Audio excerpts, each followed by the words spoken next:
Troia virumque cano. Troie qui primus aboris, Italiam fato profugus, Laviniaque venit litora. Ainsi, le grand poète latin Virgile commence l'Énéide. Il chante le héros qui, chassé par le destin et le ressentiment de la cruelle Junon, doit fuir la légendaire cité de Troie, incendiée par les Grecs.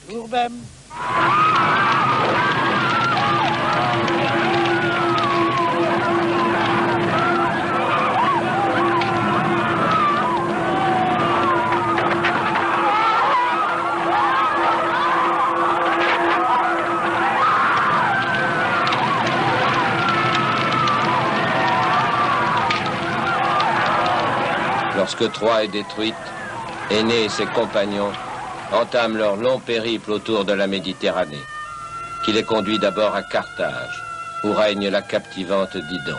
Atregina gravi, iam nudum, saucia cura. Et la reine, gravement atteinte du mal d'amour, se consume d'un feu secret.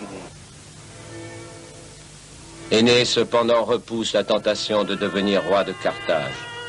Poussé par les dieux, il va fuir de nouveau, pour aller fonder sur d'autres rivages une autre cité qui deviendra Rome.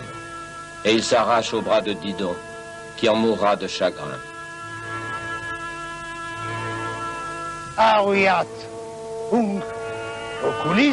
Que le cruel Énée repaisse ses yeux des flammes de mon bûcher, et qu'il emporte avec lui le mauvais présage de ma mort. Didon s'est suicidé en se jetant dans les flammes et en maudissant son amant. L'amour se transforme en haine. Ainsi le poète explique les origines de la longue guerre entre les deux cités qui aboutira un jour à la destruction de Carthage.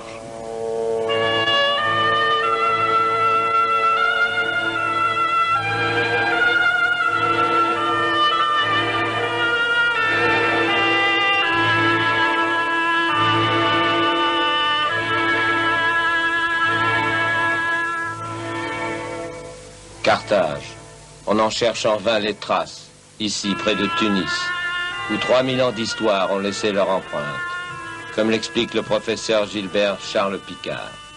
Nous sommes dans un lieu chargé d'histoire, à l'endroit même où nous sommes une villa romaine du IIIe siècle après Jésus-Christ.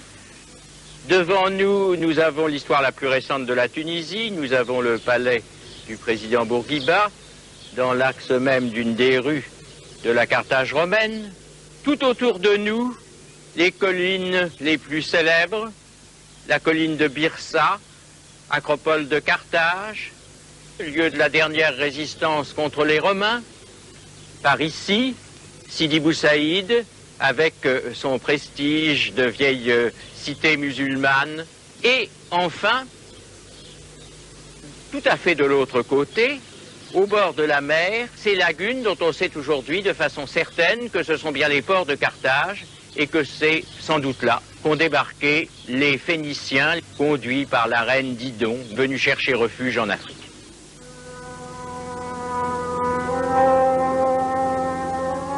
Qui étaient-ils, ces Phéniciens?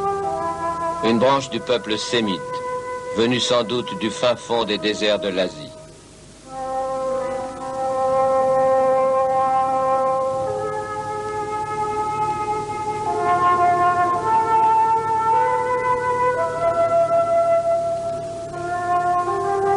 Après une longue et mystérieuse migration, ils se sont d'abord arrêtés au 2e millénaire avant Jésus-Christ, le long des côtes de la Méditerranée orientale, dans ce qui est aujourd'hui le Liban. Là, ils ont fondé des ports, Byblos, Sidon et Tyr. Puis ce petit peuple, cerné de grands empires terrestres, se tourne vers le large. Les nomades du désert deviennent des nomades de la mer, des commerçants et des marins, les meilleurs de l'Antiquité, comme l'explique le professeur Mahmed Fantard. Les Phéniciens ont pu profiter de tous les progrès techniques dans ce domaine des constructions navales. à la fin du second millénaire, il y avait l'invention du clou, les membrures, la quille, toutes choses qui ont permis aux Phéniciens de disposer de navires capables d'affronter les vagues de la Méditerranée, capables de les conduire jusqu'à l'extrême occident, jusqu'à ce far ouest pour l'Antiquité. Les Phéniciens avaient donc, et plus tard les Carthaginois, avaient deux types de navires. Le navire de commerce assez gros, assez rond, le golos. Dans le creux de ce navire, les Carthaginois, les Phéniciens, au dire d'Homère, mettaient 1001 choses, 1001 pacoutilles. À côté du golos, il y avait la galère, qui est effilée, qui déchire les eaux, dotée d'un éperon pour percer le navire adverse. Ces Phéniciens, avec ces navires, ont pu même faire le tour de l'Afrique. Ils ont doublé le cap de Bonne-Espérance 2000 ans avant Vasco de Gama. Avant les Juifs, et comme les Juifs, les Phéniciens sont jalousés pour leur astuce et leur richesse, accusés de duplicité, contraints de cacher les secrets de leur religion et de leur savoir-faire. Enfin, pour survivre, ils sont eux aussi condamnés à l'errance. Au IXe siècle avant Jésus-Christ, à la mort du roi de Tyr, ces deux enfants se disputent le trône. La princesse Élissa est obligée de fuir son frère, le méchant Pygmalion, qui a fait assassiner son mari. Elle décide alors de partir à l'aventure avec une partie des notables de la ville. En passant par Chypre, elle achète 2000 vierges et poursuit sa route sur la côte d'Afrique, à la recherche d'un endroit propice pour y fonder une colonie, Carthage, qui veut dire la capitale nouvelle. Pour s'établir ici, Élisa va user d'astuce.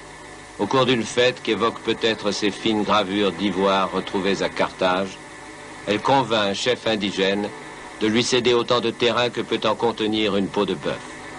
Puis elle fait couper cette peau en fines lanières qui, mises bout à bout, entourent un vaste territoire où s'installent ses colons. Tout va bien jusqu'au jour où un puissant roi du pays vient demander la reine en mariage, d'une manière si pressante que celle-ci décide de s'offrir en sacrifice aux dieux pour échapper à cette union et pour sauver son peuple. La reine Élissa était-elle la Didon de Virgile? La légende carthaginoise et le poète latin se rejoignent au moins sur un point. Le sacrifice humain était une des traditions cruelles de la religion phénicienne, comme en témoignent ces vastes nécropoles découvertes à Carthage et où étaient enterrées les cendres des enfants sacrifiés.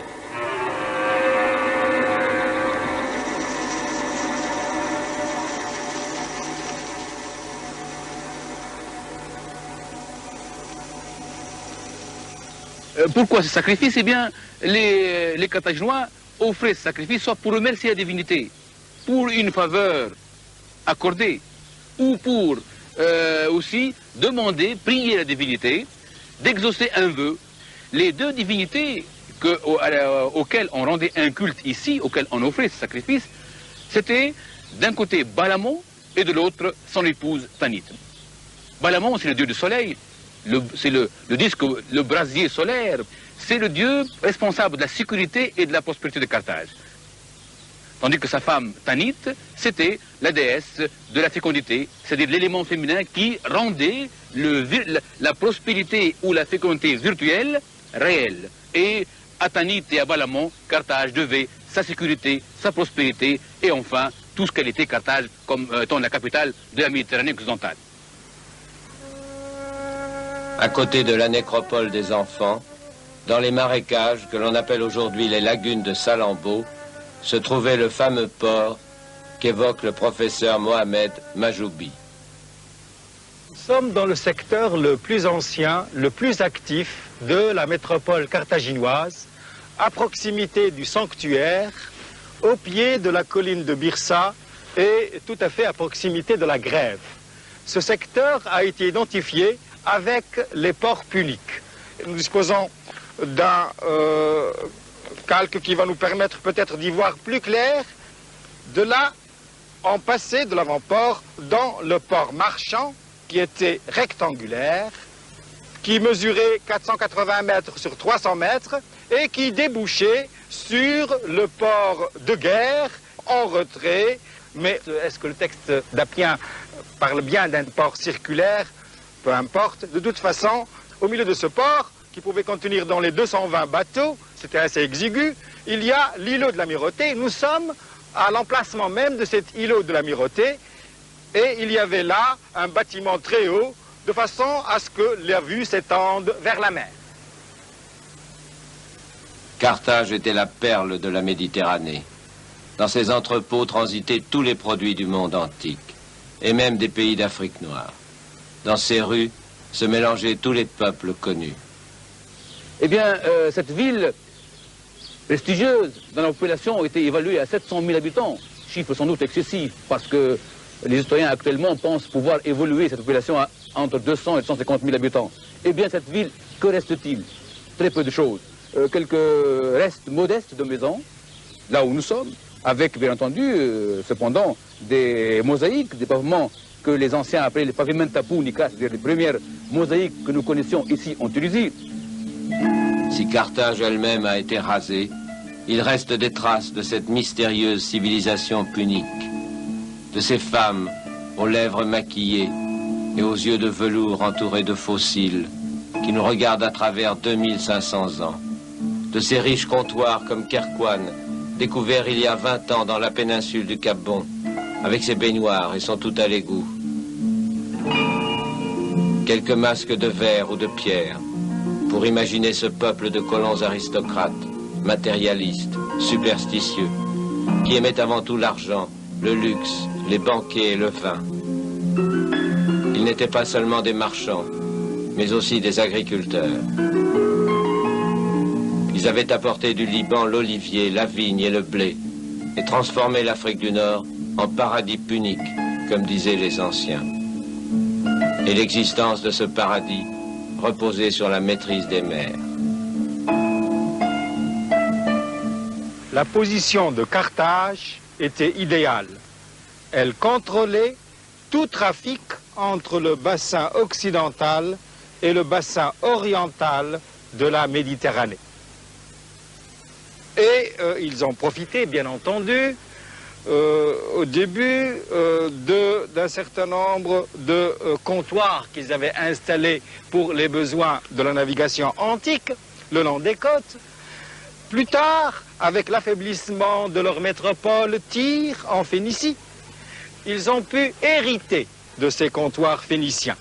Et ils ont alors pu s'installer à l'ouest de la Sicile, au sud et à l'ouest de la Sardaigne, dans les îles Baléares, tout le long des côtes orientales de l'Afrique du Nord. Mais les Carthaginois ont de sérieux concurrents sur la mer. Les Grecs, les fils d'Ulysse, qui lui aussi a fait le tour de la Méditerranée, se faisant attacher à son mât pour résister à l'appel des sirènes de l'île de Djerba. Les Grecs, eux, ont occupé le nord de la Méditerranée. Ils ont conquis l'Asie mineure, vaincu Troie, pénétré dans la mer Noire où ils commerçaient avec les barbares. Ils se sont étendus vers l'ouest aussi. Ils ont colonisé tout le sud de l'Italie, qu'ils ont baptisé la Grande Grèce, se sont installés en Sicile, ont fondé des comptoirs jusqu'en Gaule comme Massilia, Marseille. Au IIIe siècle avant Jésus-Christ, Alexandre, un jeune Macédonien de 20 ans, les entraîne vers l'Orient. En 20 batailles et en 10 ans, il bat les satrapes d'Asie mineure, le roi des rois de Perse, Darius et le pharaon d'Égypte, les deux plus grands souverains du monde. À travers les détroits, les déserts, les montagnes et les fleuves, il conduit ses phalanges jusqu'en Inde, rêvant le premier de créer un empire universel, du Nil à l'Indus, du Danube à la Moudaria. Quand il meurt à 33 ans à Babylone, son immense empire se disloque. La petite Grèce sort épuisée de cette aventure démesurée à l'Est. En Occident, sa succession est ouverte, que vont se disputer Carthage et Rome. Rome, c'est le troisième larron. Virgile raconte comment, après s'être arraché au charme de la belle Didon, Énée et ses compagnons ont poursuivi leur voyage et abordé les côtes italiennes à l'embouchure du Tibre. Est-ce enfin la terre promise? Pour le savoir, Énée va interroger la Sibylle de Cume et la suit jusqu'aux enfers, dont l'entrée se trouve au fond du lac Averno. Là qu'au 6e chant de l'Énéide, Énée, guidé par la Sibylle, est descendu au royaume souterrain de Pluton, où il a reçu des immortels la vision de l'Empire universel, promis au peuple qui descendrait de lui. Ainsi les dieux bénissent d'avance l'ambition dévorante de cette illustre cité, qui d'un seul rempart enfermera 7 collines et dont l'empire égalera l'univers. Rome, ville éternelle, ville féconde en héros.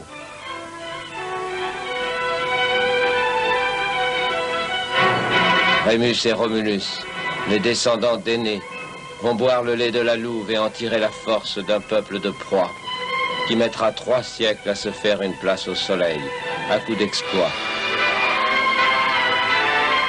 L'enlèvement des Sabines, le combat des Horaces et des Curiaces.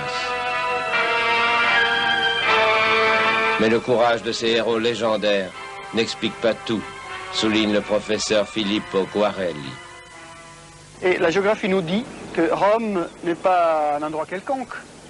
Elle est placée au centre de la péninsule, à un carrefour de routes extrêmement importantes, le Tibre. La route nord-sud du pays étrusque jusqu'à la Campanie, à la Grande Grèce. Et cette position privilégiée a été très importante pour Rome, et qui petit à petit a commencé son expansion, d'abord avec l'hégémonie sur la Ligue latine, sur le Latium, ensuite avec l'alliance avec Capoue, les guerres contre les Samnites, la conquête donc de l'Étrurie et de la Campanie, et finalement, au IIIe siècle, le contact brusque, violent, avec la Grande Grèce, surtout la guerre contre Tarente, contre Pyrrhus. Après cette guerre capitale, Rome a pratiquement en ses mains toute la péninsule, et au-delà de la pointe de la Calabre, elle peut voir la Sicile, et avec la Sicile, bien sûr, les Carthaginois. C'est en Sicile, en effet, que vont se rencontrer les impérialismes romains et carthaginois. C'est elle qui va être l'enjeu de la première guerre punique, qui éclate en 264 avant Jésus-Christ. La Sicile, dont les Grecs ont fait une colonie prospère, et qui, comme la Grande Grèce, possède des villes opulentes, qui comptent jusqu'à 25 000 habitants, comme Syracuse, Agrigente ou Messine. C'est pour leur possession que les Romains et les Carthaginois vont se battre pendant 24 ans. Rome, qui compte alors 300 à 400 000 habitants, est une république de citoyens libres, qui peut lever des armées de 40 à 50 000 hommes, commandées par 2 consuls, élus pour 1 an. Tout soldat romain est un citoyen, un petit propriétaire qui s'équipe à ses frais et qui a conscience de se battre pour la plus grande gloire du Sénat et du peuple romain. Ces soldats, son armure, est le résultat d'une évolution assez longue, mais qui devient stable justement à ce moment-là. Au début, il y avait un hoplite, c'est-à-dire un soldat qui était lié à une phalange, à d'autres camarades qui se battaient après de lui côte à côte. Donc il était armé avec un bouclier rond, la parme, et d'une lance d'arrêt, c'était les armes principales. Mais quand on a besoin, à partir du IVe siècle, à partir des guerres contre les Gaulois et contre les Samnites, on a besoin d'unités tactiques plus légères, plus maniables. On invente le manipule et ces groupes sont détachés les uns des autres et les soldats sont beaucoup plus libres et évidemment moins protégés. À ce moment-là, on a besoin d'une protection plus importante. On adopte plutôt le scutum, le grand bouclier décrit par Polybe, long d'1,20 m, large de 75 cm. D'autres parties découvertes étaient protégées par les jambières, par la cotte de maille et par le casque. Casque qui est décrit en détail par Polybe, avec ces 3 grandes plumes qui augmentaient la taille et la présence du soldat.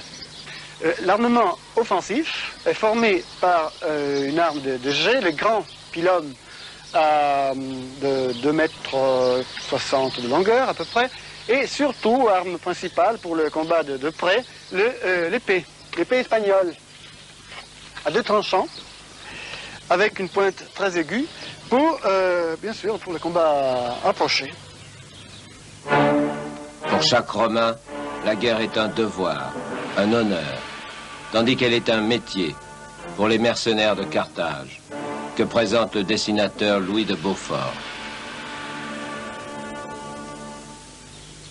Il n'existe aucune représentation graphique, ni stèle, ni fresque funéraire, ni même ce qui a facilité les travaux pour l'Antiquité, des guerriers enterrés avec leur armement complet dans leur sarcophage, absolument rien. Mais cette carence vient surtout du fait qu'il n'y avait pas d'armée carthaginoise proprement dite. Les Carthaginois, tout le monde le sait, étaient avant tout des commerçants, et ils se recrutaient pour leur armée des contingents étrangers. On en parle beaucoup dans Salammbô de Flaubert, tout le monde a entendu parler des Celtes, des Celtibères, des fameux frondeurs des Baléares, et surtout des Macédoniens qui représentaient vraiment l'élément le plus belliqueux et le plus militaire de l'armée carthaginoise.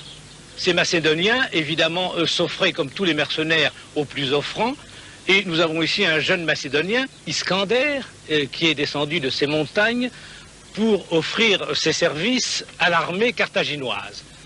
Iskander est le descendant, l'héritier direct de ce soldat de la phalange d'Alexandre qui lui a permis de conquérir le monde, épopée qui fait encore l'admiration des spécialistes à l'heure actuelle. Son armement est composé essentiellement d'un armement défensif et d'un armement offensif. L'armement défensif, d'abord le casque, ce qu'on appelle le casque à l'avance. Ensuite, la cuirasse, c'est une cuirasse musclée qui épouse la forme du buste. Elle peut être soit en fer, soit en bronze, terminée par des lambrequins de cuir et le bouclier. Il est relativement petit de diamètre, environ 60-70 cm, et surtout, ce qui est typique, c'est ce dessin géométrique extrêmement archaïque. L'armement typiquement offensif est constitué par 2 éléments, la lance et le glaive. Il est presque certain que cette lance pouvait atteindre 9 mètres de haut. Celle-ci constituait au moment de l'épopée d'Alexandre l'arme typique de son infanterie. Ça lui permettait de se former un hérisson. Malheureusement, elle va être supplantée par l'importance d'une nouvelle arme que va créer Alexandre, c'est sa cavalerie. Avec la cavalerie, la guerre est devenue mouvement. Voilà le fer de lance des armées puniques, les cavaliers numides que Carthage recrutait parmi les populations indigènes de l'Afrique du Nord. Les armées carthaginoises accordaient une place très importante à la cavalerie et l'Afrique leur fournissait bien sûr et le cheval et le cavalier. Le numide étant réputé pour être un excellent cavalier, le numide est cavalier dès sa tendre enfance. Son cheval est le cheval barbe, reconnaissable à une forme ramassée, les jambes assez basses, crinière abondante, encolure assez large.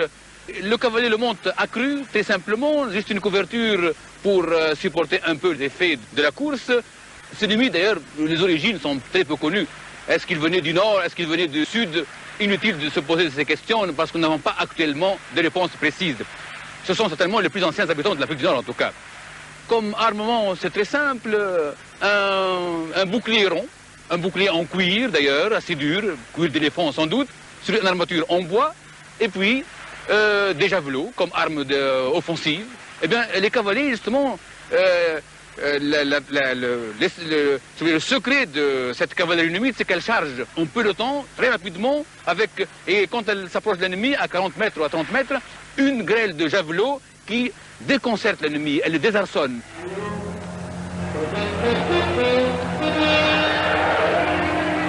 Enfin, la force de frappe, les éléphants. Carthage en possédait 300 dans ses écuries. Leur odeur affolait les chevaux. Leur masse et leur barrissement terrifiaient les légionnaires.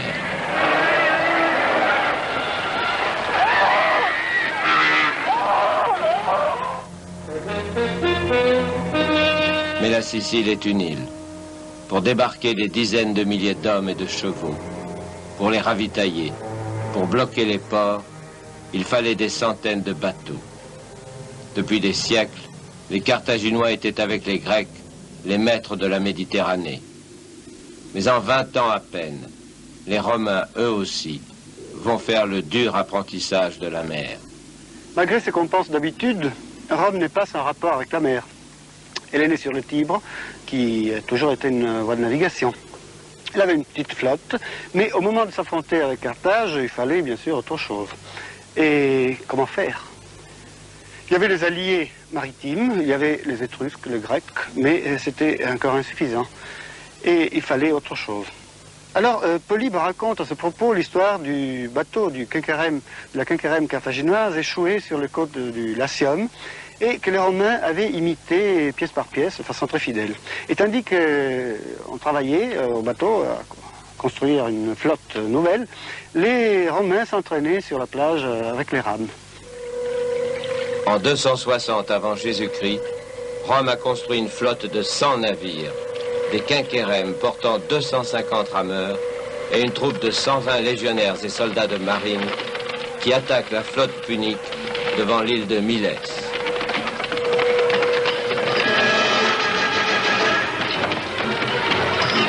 Soudain, les Romains abattent des grappins qu'ils ont baptisés des corbeaux et jettent des passerelles pour monter à l'abordage.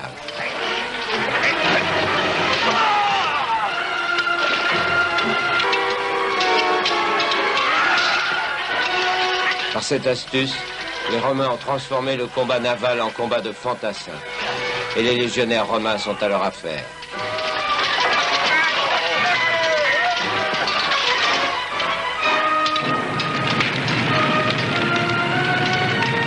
Surpris par cette tactique nouvelle, les Carthaginois perdent 45 navires. C'est la première victoire navale de Rome. Mais cette première guerre punique finira surtout par la lassitude des deux camps, affirme le professeur Claude Nicolet.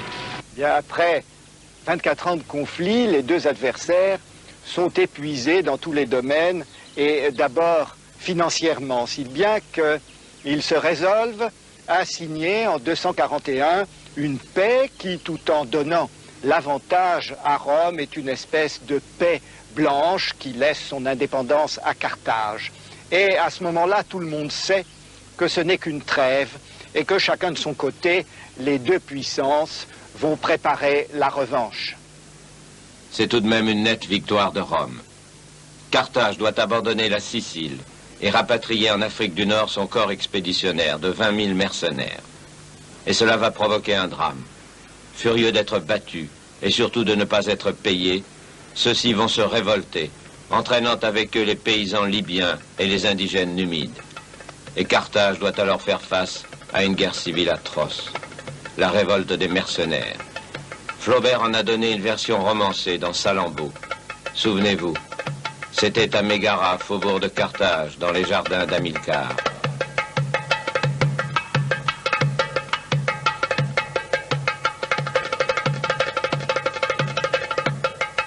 Au cours d'un festin, le Libyen Matho, le chef des mercenaires, rencontre pour la première fois Salammbô, la fille d'Hamilcar, prêtresse vouée à Tanit, la déesse de la lune. Et Matho est ensorcelé par la fille du général punique.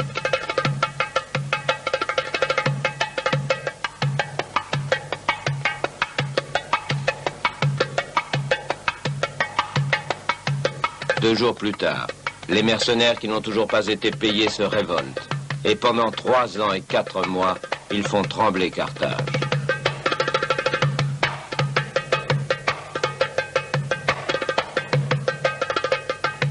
Ils sont finalement écrasés et massacrés jusqu'au dernier par Hamilcar dans le défilé de la hache.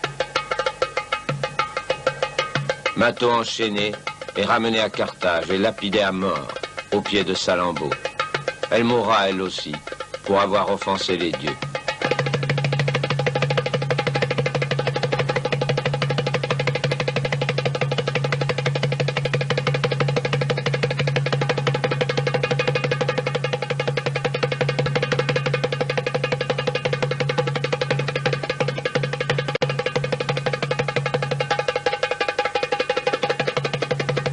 Mais derrière le roman, la réalité.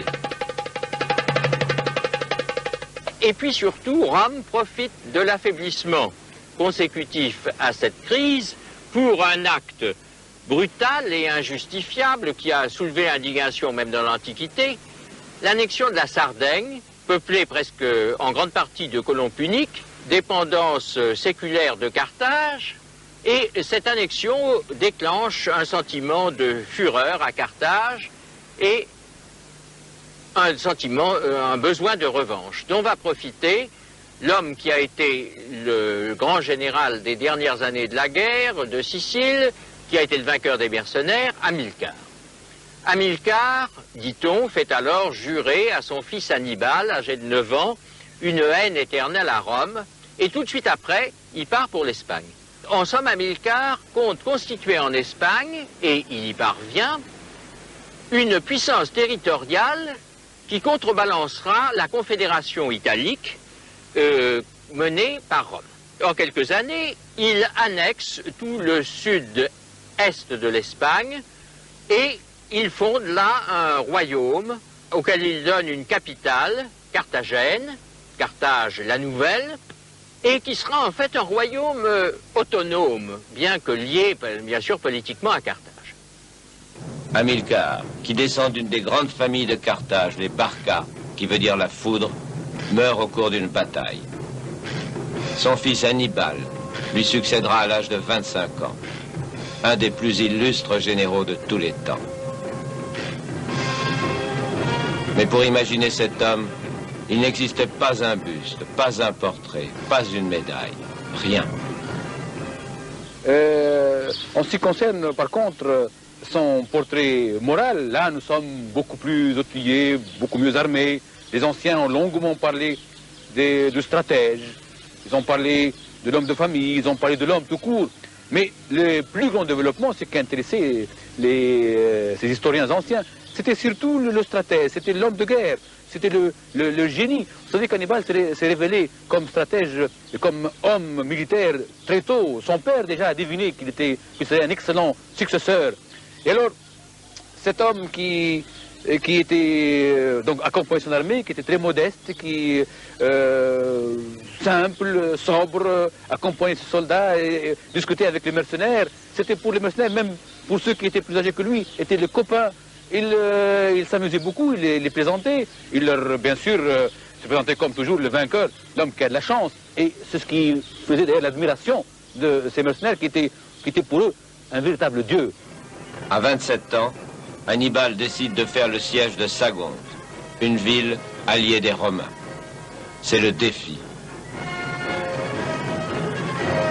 Après avoir pris Sagonte, il rassemblera une armée de 100 000 hommes pour marcher sur Rome. Alors comment faire?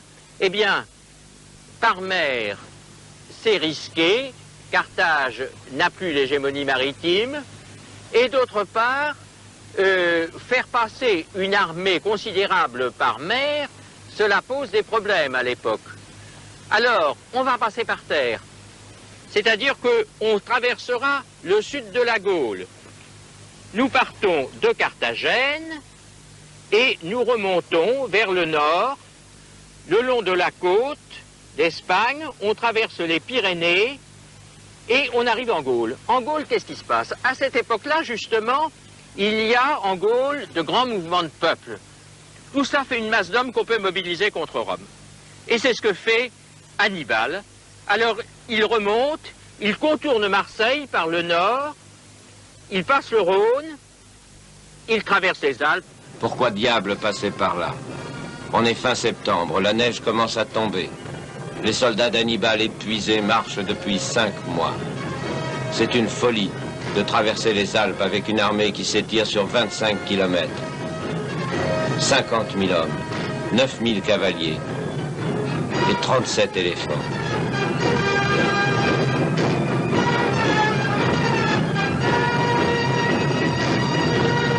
C'est que les Romains ont débarqué une armée à Marseille et Hannibal est pressé de fouler le sol italien. C'est un exploit plus sportif que militaire, mais qui stupéfie le monde antique. La moitié seulement des 50 000 hommes arrivera dans la plaine du Pô. En décembre, Hannibal écrase une première armée romaine à la Trébie. En traversant les marais, il attrape la malaria et perd un œil d'une maladie infectieuse. Au printemps, il surprend les Romains au lac Trasimène. L'année suivante, c'est la célèbre bataille de Cannes. Rome a mobilisé 80 000 hommes, alors qu'Hannibal dispose de 40 000 hommes seulement. Mais il fait semblant de céder au centre, et il lance sa cavalerie sur les ailes, pour envelopper l'ennemi. Une manœuvre éblouissante, qu'on étudie encore aujourd'hui dans toutes les écoles de guerre. 50 000 Romains tués, 80 sénateurs, toute la fine fleur de l'aristocratie romaine. C'est la déroute. Rome est à sa merci. Malgré tout, à la suite de ces défaites et à la surprise générale, Rome ne capitule pas. Elle ne capitule pas parce que malgré ses pertes, elle garde la supériorité sur Hannibal. D'abord, la supériorité des effectifs, tout simplement parce qu'à cette époque, Rome est déjà l'État le plus peuplé du monde avec à peu près 1 million de citoyens. Ensuite et surtout parce que Rome, ce n'est pas seulement Rome, c'est aussi l'Italie. C'est un réseau d'alliances et de colonies qui lui permet de contrôler les masses italiennes. Et Hannibal a très bien compris qu'il n'aurait éventuellement une chance d'abattre Rome qu'en la séparant de ses alliés ou de ses sujets italiens, en faisant éclater cette confédération italienne qu'elle contrôlait. Et il obtient certains résultats. Les Campaniens, Capoue, se rallient à lui. Et c'est là alors que se situe la fameuse histoire des délices de Capoue. On a prétendu qu'Hannibal et ses troupes s'étaient amollis dans les délices de Capoue. En fait, c'est parce que Capoue était véritablement la capitale économique de l'Italie à cette époque. qu'Hannibal s'est installé à Capoue. C'était pas uniquement pour donner du bon temps à ses troupes, qui à vrai dire en avaient besoin, bien sûr. N'empêche, quand Hannibal sonnera le rappel de ses mercenaires pour repartir en guerre, ceux-ci auront bien du mal à s'arracher aux délices de la voluptueuse Capoue. Et ils se présenteront avec chacun 2 femmes et les bras chargés de vaisselle d'or et d'objets d'art. Hannibal a laissé passer l'occasion. Marbal, le chef de sa cavalerie, le lui avait dit après Cannes. Il faut marcher sur Rome.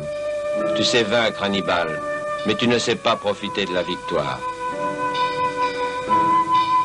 Maintenant, la guerre éclair est finie.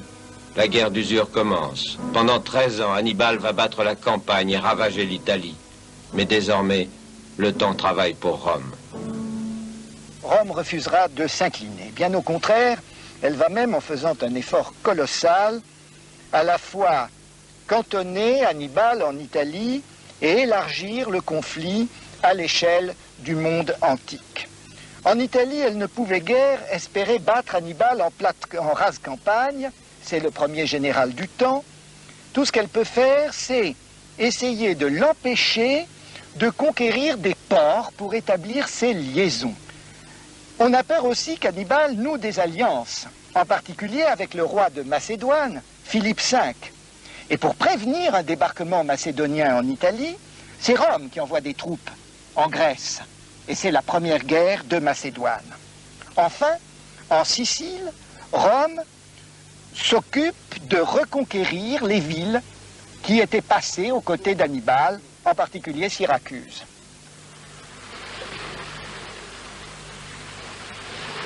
En 214 avant Jésus-Christ, une flotte romaine se présente devant la ville, entourée de 33 kilomètres de murailles, et où le célèbre savant Archimède a installé toutes sortes de machines et de catapultes.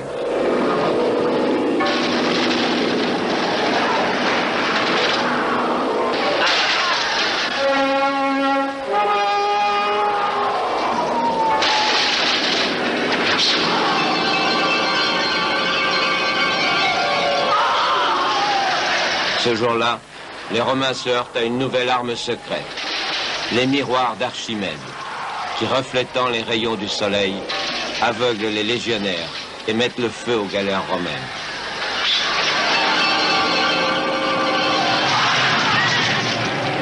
Mais entre-temps, Rome a enfin trouvé son Hannibal. Scipion, qu'on baptisera l'Africain, un jeune général romain de 25 ans, à la mesure du Carthaginois Borgne. Ils sont tous les deux issus de grandes familles à tradition militaire, les Barcides et les Scipions. Le père de Scipion et son oncle sont morts en Espagne, tous les deux dans la guerre contre les Carthaginois. Or, le problème qui se pose à Rome à ce moment-là, c'est ce rapport avec une armée qui est tout à fait différente. D'un côté, vous avez une armée civique, une armée de soldats citoyens. De l'autre, une armée liée de façon étroite, une armée de mercenaires liée à un chef. Cette armée, avec une unité de commandement très stricte, gagne toutes les batailles. Mais, d'autre part, l'armée des citoyens ne se déclare pas vaincue. Voilà la nouveauté. Voilà l'incompréhension entre ces deux mondes complètement différents. D'autre part, si Rome veut gagner la guerre, elle doit accepter le modèle nouveau. Elle doit finalement arriver à une unité de commandement. Le problème du chef, si vous voulez, se pose. Et à ce moment-là, Scipion, qui justement prend le commandement de l'armée d'Espagne, qui pose le siège à Carthagène, eh bien Scipion est lié à son armée, qui est une armée personnelle, de façon très directe, et pour la première fois, il ne s'agit plus d'une armée de citoyens, mais vraiment d'une armée liée à un chef. Depuis qu'il est allé prendre Carthagène en Espagne, Scipion est devenu un héros pour l'armée romaine. 5 ans plus tard, il rassemble une armée à Lilybée en Sicile pour aller débarquer en Afrique et attaquer par surprise le camp carthaginois.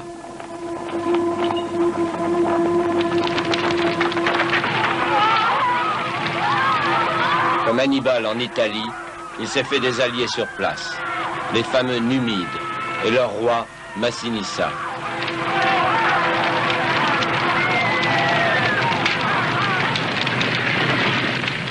Affolé, Carthage rappelle d'Italie Hannibal, qui a quitté sa patrie depuis 33 ans et qui est accueilli comme un sauveur. 1 an plus tard, l'invincible Hannibal, qui a 43 ans, rencontre le jeune Scipion, qui a 32 ans, sur le champ de bataille de Zama.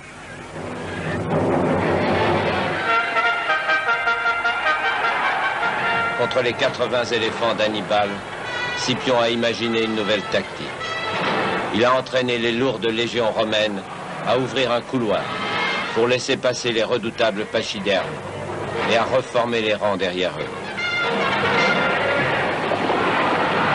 Cette fois, la célèbre cavalerie numide a changé de camp et elle donne la victoire aux Romains.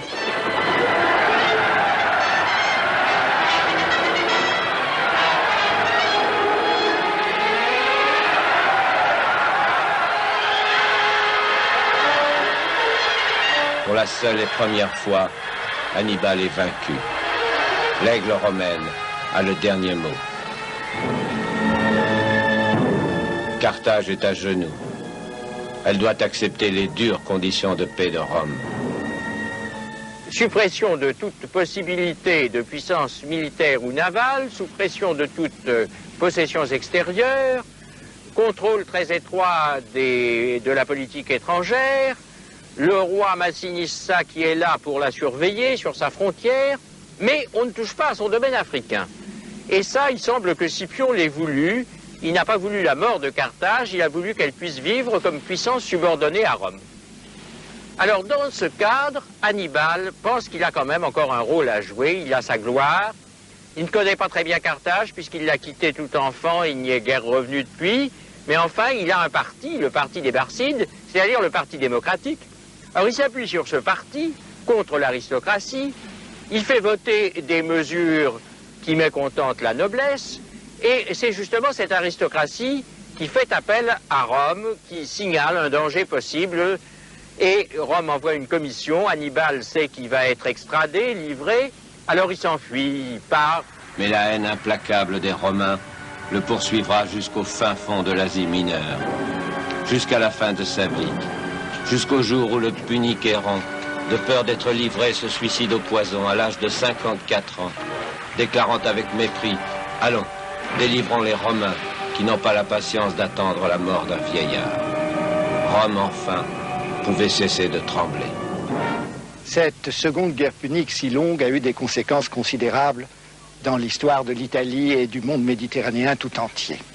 D'abord, on ne pourra jamais surestimer les pertes subies par Rome et les Italiens pendant cette guerre, elles sont au moins équivalentes à celles de l'armée française pendant la guerre de 14-18, et ça suffit pour en dire les conséquences. Ensuite, sur le plan économique et social, l'Italie sort de la guerre tout à fait changée. La classe moyenne de paysans a été ruinée par ces 20 ans de guerre qui ont dévasté ses terres. La classe dirigeante elle-même a changé. Les officiers, les généraux romains ont combattu Hannibal, ont combattu des généraux hellénistiques, des rois hellénistiques. Ils ont connu un autre univers, en particulier, ils ont connu cet Orient obsédé par le souvenir d'Alexandre et de ses successeurs. Le peuple, quant à lui, le peuple a découvert que la guerre, si pénible qu'elle soit, pouvait être aussi une source de profit, qu'on y gagnait du butin, des récompenses. Si bien que se trouvent, en fin de compte, réunies toutes les conditions d'un impérialisme romain qui s'assigne comme but, au fond, la conquête du monde. Sur le chemin de cette conquête du monde, il ne subsiste au fond qu'un dernier obstacle qui est cette Carthage, 2 fois battue mais pas encore détruite, cette Carthage au contraire qui renaît, qui redevient prospère, et voilà pourquoi pendant les 50 années qui suivent la Deuxième Guerre punique, un parti à Rome ne cesse de réclamer la destruction de Carthage. Delenda est Carthago. Caton l'Ancien et ses amis ne cessent de le répéter au Sénat. Il faut détruire Carthage. Essayant d'apaiser Rome, Carthage envoie une ambassade au Sénat pour lui demander ses conditions. Petit à petit, le Sénat révèle son dessein implacable. Évacuez Carthage. Détruisez la ville. Transférez vos habitants à l'intérieur des terres, à 40 km de la mer. Impossible, inadmissible comme condition. Les Romains, Scipion, le Sénat savaient très bien que les Carthaginois refuseraient à une telle condition, refuseraient de quitter leur ville. Les Carthaginois vont par conséquent se refermer, se retrancher dans leurs murailles, et leur ville était vraiment très bien fortifiée et leur offrait des conditions de défense excellentes. La ville elle-même est entourée de 2 enceintes. Il y a une enceinte en croissant de ligne qui protège le cœur de la ville, c'est-à-dire le quartier des ports et le quartier religieux, politique de Byrsa. Puis, à cette première enceinte-là, une autre muraille qui constitue aussi une deuxième fortification pour la ville elle-même. Puis ensuite, alors, toute la presqu'île est ceinturée de ces remparts qui constituent le premier obstacle devant l'ennemi éventuel. Et d'autre part, les Carthaginois sont connus pour leur patriotisme. Les femmes elles-mêmes sont décidées de s'associer aux hommes pour défendre leur patrie et offrir leur chevelure, offrir leurs bijoux pour participer à cet effort de guerre, pour fabriquer des navires, pour fabriquer des engins de guerre, des frondes. Hommes et femmes étaient décidés à mourir ou vaincre.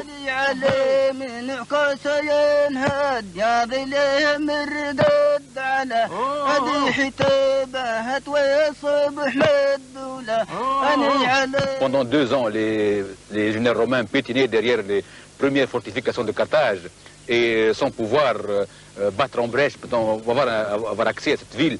Et il a fallu que le Sénat décide de nommer Scipion Émilien, parent de Scipion l'Africain. Et Scipion est venu avec une nouvelle stratégie et décida de bloquer Carthage du côté de la terre par une muraille perpendiculaire à l'isthme, du côté de la mer par une digue qu'il a fait construire pour boucher complètement la sortie de la flotte carthaginoise, de sorte que Carthage est complètement bloqué. Scipion en plus décida de laisser les Carthaginois souffrir de la famine pendant tout un hiver, et ainsi la ville est littéralement étranglée. Après 3 ans de siège et un hiver de famine, Scipion Émilien, qui est le petit-fils adoptif du grand Scipion, donne l'ordre de l'assaut final. Les légionnaires avancent sur le port marchand. Les défenseurs l'incendient. Ils envahissent le port militaire, pénètrent dans la ville basse, et le soir même, Scipion campe ici, sur la place publique de Carthage. Et ils croyaient que ce n'était fait de Carthage, la ville était prise. Eh bien, c'était faux. C'était pas suffisant pour prendre une ville comme Carthage. Les Carthaginois étaient décidés à se défendre, hommes, femmes, vieillards, adultes, tout le monde se battait. Ils se battaient avec énergie. Ils se retranchaient derrière chez eux, du haut des terrasses. Ils jetaient meubles, pierres, ustensiles, n'importe quoi pour pouvoir écraser les Romains, pour se défendre. Et ils mettaient le feu, les Carthaginois, les Romains brûlaient la ville brûlait.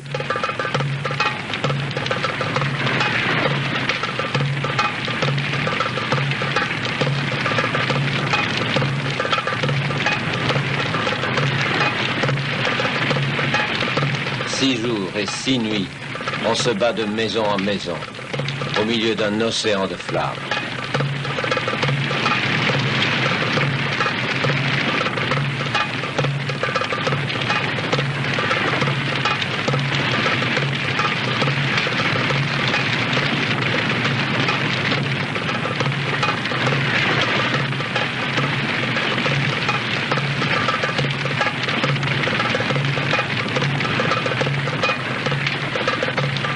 Carthage agonise. 70 000 hommes, femmes, enfants, vieillards sont tués par le glaive et par le feu.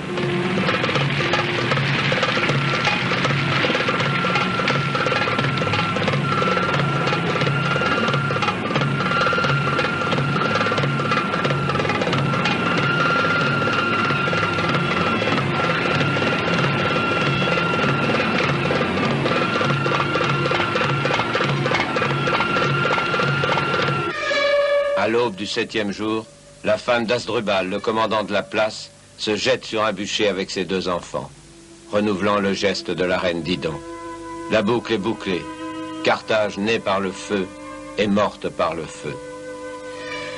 Les soldats, la soldatesque romaine, ayant enlevé avec leurs glaives les plaques d'or qui couvraient les temples d'Apollon, ayant détruit mur par mur, pillant toutes les maisons, puis alors c'est le feu, et après le feu, c'est la charrue qui a labouré, qui a déchiré le sol de Carthage, et la main du semeur romain a jeté du sel pour que toute vie soit à jamais interdite sur ce sol, déclaré lui-même sacère par les Romains, c'est-à-dire interdit à toute autre habitation, à toute autre vie. Rome attendra 100 ans avant d'oser créer une nouvelle ville, romaine celle-là, sur les cendres de Carthage, et pour faire à son tour de l'Afrique du Nord une riche colonie. Mais la sauvage destruction de Carthage hante encore les consciences. C'est pourquoi Virgile a écrit l'Énéide, pour laver Rome de ce crime et le justifier par des légendes. La passion fatale d'Énée et de Didon, la cruelle volonté des dieux. 5 siècles plus tard, l'Empire romain disparaîtra à son tour, ravagé par les barbares. Mais ces ruines sont là pour témoigner de la grandeur de Rome, tandis que celle de l'infortuné Carthage semble effacée à jamais. On a souvent dit que les civilisations sont mortelles. En réalité, elles sont immortelles. Il suffit de savoir regarder autour de soi. La civilisation carthaginoise est en nous, nous la vivons encore. Dans ce village berbère presque abandonné, nous voyons encore les traces, les témoignages qui nous font penser à Carthage, la civilisation. Sans doute, la manière d'ailleurs de construire des maisons souterraines remonte déjà à un fond punique très très ancien. Non seulement Carthage a pu pénétrer tout le pays, mais Carthage n'a pas disparu lorsque les Romains sont venus la détruire. Ni Rome, ni l'islam n'ont pu mettre fin à cette présence qui est en nous. Je dirais même que les Carthaginois ont préparé non seulement la diffusion du christianisme, car le christianisme est après tout une religion orientale, mais l'islam lui-même a fait sa pénétration dans ce pays grâce à une préparation carthaginoise. Au 5e siècle, après Jésus-Christ, Saint Augustin écoutait encore les gens parler berbère. Et de nos jours encore, quand nous bavardons avec les gens, il y a des mots qui résonnent un peu puniques. لا شو لا قديمه وتلقاها حتى 15 لا في برك 10 دينارات يهديك ربك يهديك يا خاطرك نخلوا لك 500 ما يساويش سي محمود ياسر هذه يا خاطرك هذا الحال نحسبوها لك ب 11 هذا شو معقول نحسبوها لك ب 11 نحسبوها لك ب 11 Oui, on peut raser une ville. On ne peut pas tuer une civilisation. Oui, les Romains ont réussi à effacer toute trace de Carthage. Pourtant, après 2000 ans, elle vit encore dans la mémoire des hommes. Carthage a été détruite. Carthage n'est pas morte.